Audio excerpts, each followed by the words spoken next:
عبداللہ بن مسعود رضی اللہ تعالیٰ عنہ سے روایت ہے کہ نبی کریم رؤوف الرحیم صلی اللہ علیہ وسلم نے ارشاد فرمایا، قیامت کے دن مال کے بارے میں سوال ہوگا کہ اسے کہاں سے کمایا اور کس چیز پر خرچ کیا، کس چیز میں خرچ کیا۔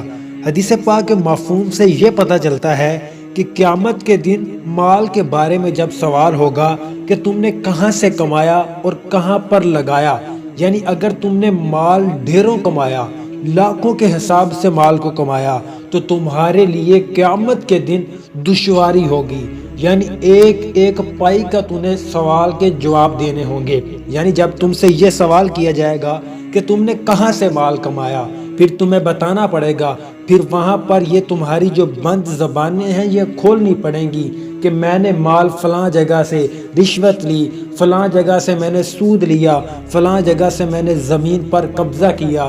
یہ تمہارے سارے الفاظ باہر آئیں گے، وہاں تمہیں سچ ہی بولنا پڑے گا۔ تو آج ہی دنیا میں سیدھا رستہ اختیار کر لو، حق سے مال کماؤ اور حق کی جگہ پر لگاؤ۔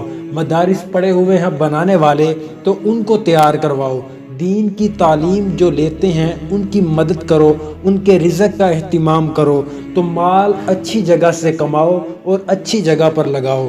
یہ امیر لوگوں کے لیے دشواری قیامت کے دن ہوگی، جو غریب ہوں گے وہ تو حدیث پاک کا مفہوم ہے کہ قیامت سے جو امیر لوگ ہیں ان سے 50 سال پہلے ہی جنت میں جا چکے ہوں گے۔ یہ امیروں غریبوں کے لیے ہے۔ تو اللہ تبارک و تعالی ہمیں اچھی جگہ سے مال کمانے اور اچھی جگہ پر لگانے کی توفیق عطا فرمائے، آمین۔